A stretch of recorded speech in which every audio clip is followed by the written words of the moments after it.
Buenas noches, señores.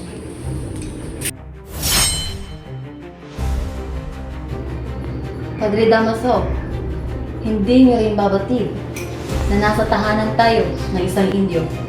Nagawa mong lustayin ang iyong sariling yaman para lamang dyan? Wala ka na bang ibang nagawa?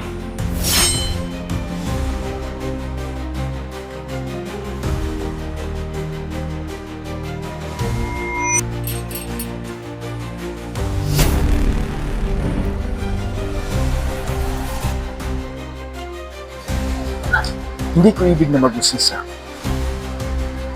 Ngunit nais kong ipagpatuloy ang balak ng aking ama.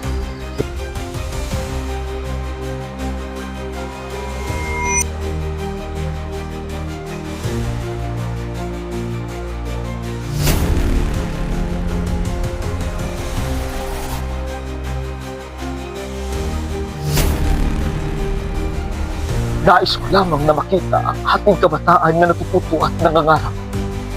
Masama ba yun?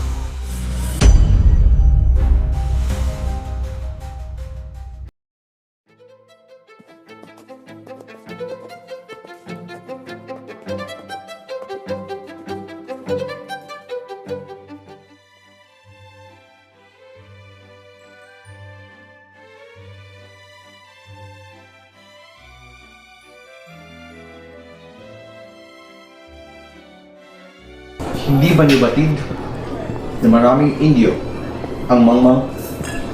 Padre Damaso, hindi niyo rin babatid na nasa tahanan tayo ng isang Indio. Baka masaktan mo si Kapitan Tiago. Ha! Matagal nang ipinagpalagay ni Kapitan Tiago na siya'y hindi isang Indio. Inuulit ko, walang makakatalo sa kamangmangan ng mga Indio. Magandang hapon, mga kaibigan.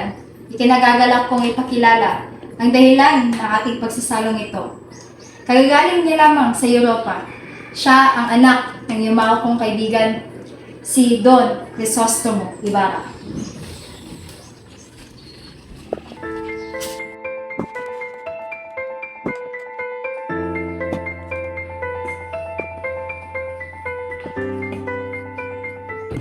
Buenas noches, señores. Sa mga kurang ng aking bayan at sa matalis na kaibigan ng aking ama, Padre Damaso,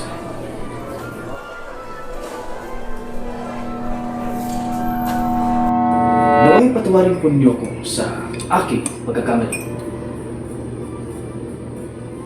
Hindi ka nagkakamali. Ako nga si Padre Damaso. Ngunit, kailan may hindi ako naging matalik na kaibigan ng iyong ama.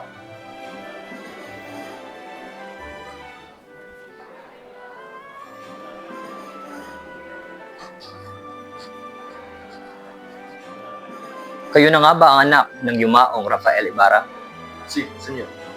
Maligayang pagdati, naway mas mapalad ka kaysa sa inyong ama. Muchas gracias. Mga senyor, nakahanda na po ang ating hapunan.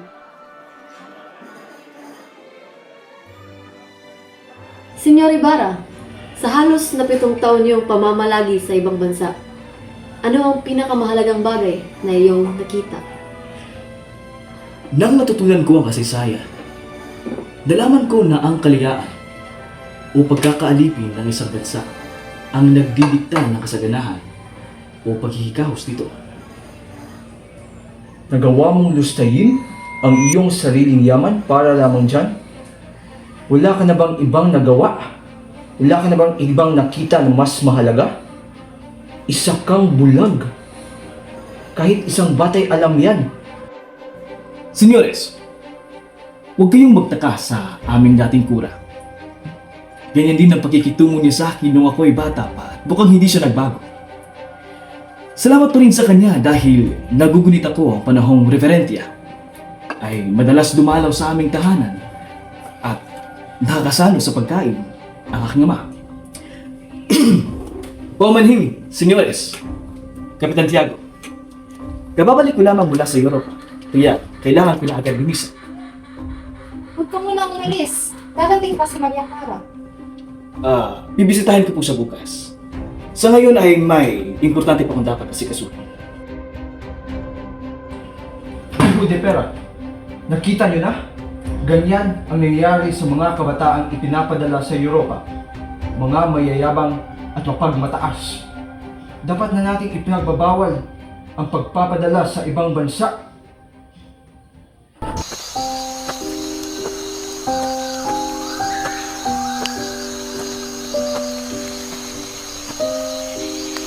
Oh, Tiniente. Ikaw mo pala yan. Ako'y nagpapahangin lamang at nagmamasid sa magagandang tanawin dito. Binata, mag-iingat kasi yung pagmamasid natin. Baka matulad ka, sinapit na yung ama. Lalo na, kumakalimsin yung paawa. Ipagpatawad mo po. Pero, hindi ko nawari na ako o kahit ang aking ama ay may mga lihim na nakaaway. Sinubukan kong magtanong sa ibang tao, ngunit wala silang masabi. Meron po ba kayong alam? Sa'yo ko lang ito ikukwento. Ngunit, huwag mong ipagsasabing sa akin mo ito na lang.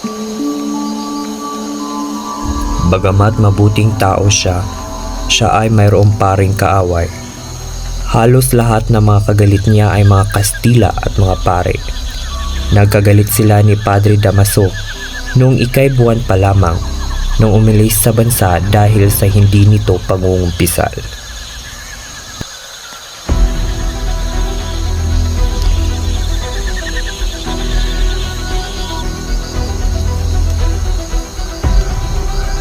Nabilanggo rin siya dahil sa napagbintangan siyang pumatay ng isang alteryerong naniningil ng buwis sa isang pasli. Pinagbintangan din siyang erehe at pilibustero dahil dito.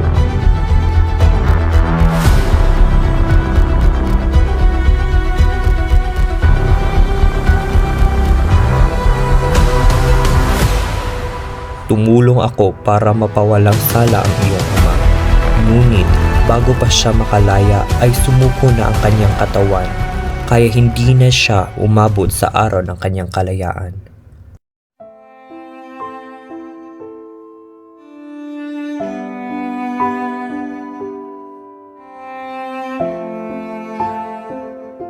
Maraming salamat po sa inyo. Pinunggit na. Nabawasan ako ng aalahanin. Ako kumasinahin si Maria. Kakasiguro po kayo na sa atin lang ang naganap na usapan ito. At wala nang iba pang makakaalam.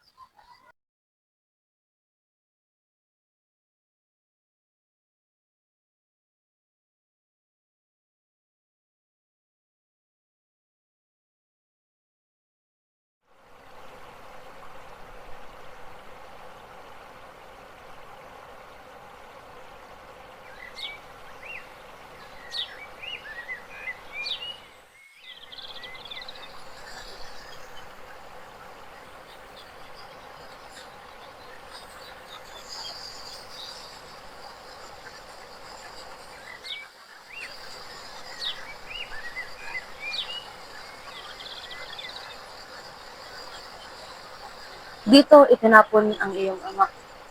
Kasama ako noon si Teniente Guevara. Marami akong utang na loob sa iyong ama. Sapagkat dumating ako dito nang walang kakilala, walang pangalan, at walang salapi tulad din ngayon. Siya din ang gumasta sa pangangailangan ng paaralan at sa mga batang doon din nag-aaral. Subalit, ang kabutihang ito, tulad din ng ibang magandang bagay, ay hindi nagtatagal. Hindi ko ibig na mag-usisa. Ngunit nais kong ipagpatuloy ang balak ng aking ama kaysa siya'y paghihigit pa. Mabuti na rin na malibing sa tubig sapagkat hindi mahal. Pinapatawad ko rin ang mga naging kalaban ng aking ama. Ang bayan, sapagkat sila'y mangmang. At ang pari, sapagkat siya'y ang kinatawan ng pagtuturo sa tao. Nais ko rin malaman ang balakid ng pagtuturo. Sa kalagayan po natin ngayon, upang mapabuti ang pagtuturo, kailangang mabigyan ng pagganyak ang mga bata upang matuto. At kung ang pagganyak na iyan ay may bigay, hindi rin nagkakaroon ng halaga dahil sa kakulangan ng mangguguro. Nakababasa at nakasusulat ang ating mga bata, ngunit walang maintindihan, pagkat namihasa na sila sa pagsasaulo. Sa gayon, ay walang mapala sa pag-aaral ng mga anak na taga-bukid. Bakit hindi nabigyan ng lunas? Malulunasan po, ngunit ang unang kailangan ay isang gusaling pamparalan upang huwag nang magamit ang mga silong ng kumbento at mabulyawan ng pari. Gumawa din ako ng pagbabago sa pagtuturo ng Kastila. Pinagsalita at pinabigkas ko sila nang hindi ginagamitan ng mahirap na tuntunin. Sapagkat naniniwala ako na kapag naiintindihan na nila ang wikay, madali nang ituro ang gramatika. Hindi nagluwat at sila'y nakapagdugtong-dugtong ng salita. Ngunit, hindi nagtagal ay pinatawag ako ni Padre Damaso sa kanyang sakristan mayor. Kinutiya niya ako dahil sa paggamit ko ng wikang Kastila. Mula noong ako'y alipustahin ng pari, ay naisip kong mag-aral ng mabuti. Natuklasan kong ang paggamit ng pamamalo ay hindi nakatutulong sa ikatututo ng bata at pagkus pa ngang nakasasama ito sa kanila. Inalis ko ang pamamalo sa aking pagtuturo. Ginawa kong aliwan ng pag-iisip ang paaralan at hindi isang pok na parusahan. Ngunit, nang mabalitaan ng pari na ako'y hindi na mamalo, ay pinatawag niya ako. Pinaratangan niya akong hindi tumutupad ng tungkulin at nagsasayang lamang ng panahon. Kaya't ibinalik ko ang dating pamamalo at panghihiya kahit nalabag sa aking kalooban. Dahil sa sama ng aking loob, nagkasakit ako ng matagal at nang ako'y gumaling, napun akong kakaunti ang mga bata sa paaralan. At ngayon iba na ang pagkakakilala sa akin. Nakatagpo ba kayo ng kunting kasiyahan sa kaunting tinuturuan? Abay, opo. Sapagkat na malipat po si Padre Damaso sa ibang bayay, gumawa po ako ng maraming pagbabago. Kabaliwan daw ang ginawa kong ito. Kaya't pinatawag na naman ako ng mga kura at ipinaturo sa akin ang mga nauukol sa pananampalataya tulad ng pagsasaulo ng misteryo, katikismo at doktrina kristyana. Hindi matutuhan ng mga batang ating tinuturuan kung alin ang tanong at alin naman ang sagot. Kaya habang mabilis umuunlad ang mga taga-Europa, tayo'y nangaririto ay mabubulok na mangmang. Huwag tayong mawala ng pag-asa. Inaanyayahan ako ng Teniente Mayor na dumalo ng pulong sa tribunal. Ang mga bagay na yan ay mapag-uusapan. Sa kabutihang palad ay nagtagumpay ang proyekto ni Ibarra. Nakapag-ipon siya ng puhunan sa pagpapagawa ng paaralan.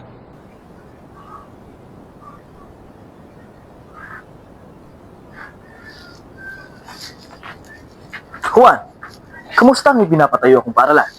Senyor, dito sana natin itatayo ang silid para sa mga lalaki at doon naman para sa mga babae. Ngunit, baka hindi pa ito matapos. May nadinig po ako, senyor. Ang kura, gobyerno, galit po sila. Dahil dito, wala na pong may lakas na loob na humawak ng maso para sa inyo. Higit pa rito, ang inyong buhay ay nanganganib na po. Isanin na po ninyo ang lugar na ito, senyor. Dito sana natin huhubugin ang kaisipan ng kabataan. Ngunit, mas mabilis pang tumubo ang damo kaysa sa pangarap ng lupang ito. Nais ko lamang na makita ang hating kabataan na natututo at nangangarap. Masama ba yun?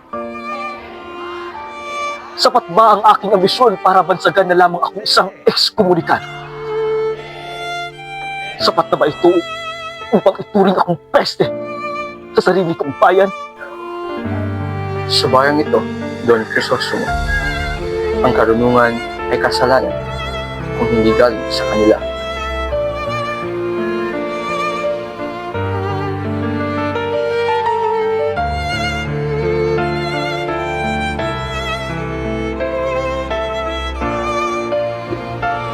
At sa huli, ang mga pangarap ay nananatiling nakatayo. Hindi man ganap na naisakatuparan, ngunit hindi rin kailanman naglaho. Sa isang bayang bihag ng takot at kapangyarihan, may mga pusong patuloy na lumalaban, hindi gamit ang dahas, kundi ang liwanag ng kaalaman at pag-asa. Sapagkat ang adhikain, gaano man ito kahirap tahakin, ay hindi madaling pigilin kung ito'y nagmumula sa tunay na hangarin na ang kapwa at bayan ay palaguin. At bagaman ang landas ay puno ng hadlang, ang binhing itinanim, ang pagbabagong ninanais, ay patuloy na sisibol sa puso ng bawat susunod na salinglahi. Sapagkat sa bawat pagtatapos, may isang panibagong titindig.